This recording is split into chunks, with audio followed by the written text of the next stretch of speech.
प्राचीन काल में मनोहर नगर में पेठक नाम का एक ब्राह्मण रहा करता था। वो माता भगवती दुर्गा का बहुत बड़ा भक्त था। उसकी एक कन्या थी जो संपूर्ण सद्गुणों से युक्त थी। उसका नाम सुमति था और वो अपनी सहेली के साथ खेलते खेलते किस समय बढ़ने लगी जैसे चंद्रमा की कली बढ़ती है। उसके पिता प्रतिदिन माँ दुर्गा की पूजा करके हवन किया करते थे और वो भी वह उपस्थित होकर अपने पिता के साथ पूजा करती। एक दिन सुमति अपनी सहेली के साथ बातों में लग गई और भगवती के पूजन में उपस्थित नहीं हो पाई। उसके पिता को अपनी बेटी की इस हरकत पर बहुत क्रोध आया। उन्हें अपनी बेटी से कहा, अरे ओ दुष्ट पुत्री, आज तूने भगवती का पूजन नहीं किया, इसलिए मैं तेरी शादी किसी कुष्ठ और रोगी से करूंगा। हे पिता, मैं आपकी ही कन्या हूँ। जैसा आपकी इच्छा हो आप वैसा ही करो। अपनी कन्या के इस प्रकार के वचन सुनकर ब्राह्मण ने उसका विवाह एक कुष्ठ रोगी के साथ कर दिया और क्रोधित होकर अपनी पुत्री से कहने लगा, हे पुत्री, अपने कर्म का फल भुगतो और देखते हैं तुम अपने भाग्य को अब कैसे बदल पाती हो। इस तरह अपनी दुख का विचार करती हुई वो कन्या अपने पति के साथ वन में चली गई और रात बहुत कष्ट से बीती। गरीब बालिका की ऐसी दशा देखकर माता भगवती उसके पूर्ण पुण्य लाभ से प्रकट हो गई और सुमति से कहा, मैं तुमसे बहुत प्रसन्न हूँ। तुम मुझसे कुछ भी वरदान मांग सकती हो। आप कौन हैं वह आप मुझे बताएं। मैं आदि शक्ति भगवती हूँ।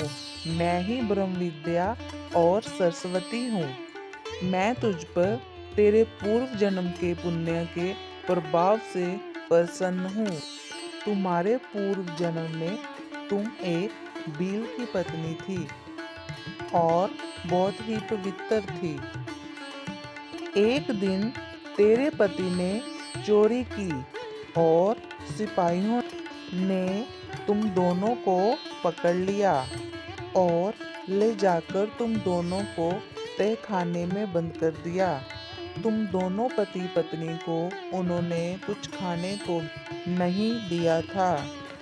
इस प्रकार नवरात्रि के दिनों में ना तो तुमने कुछ खाया और ना ही जल प्रदान किया।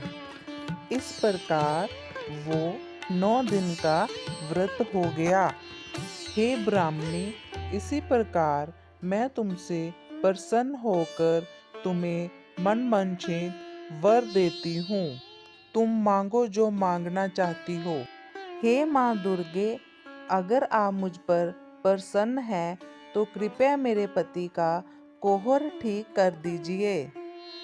उन दिनों तुमने जो 9 दिन के व्रत रखे थे उसके प्रभाव से तुम्हारे पति का कोहर ठीक हो जाएगा।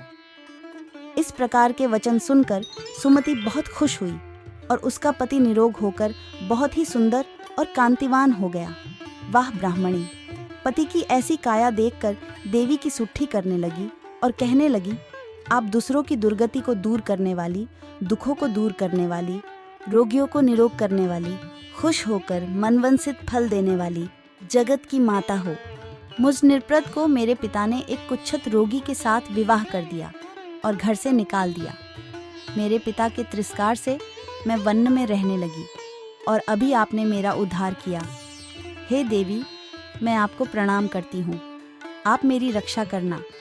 ये बातें सुनकर माँ ने सुमति को लड़का होने का वर दिया और माँ चली गई।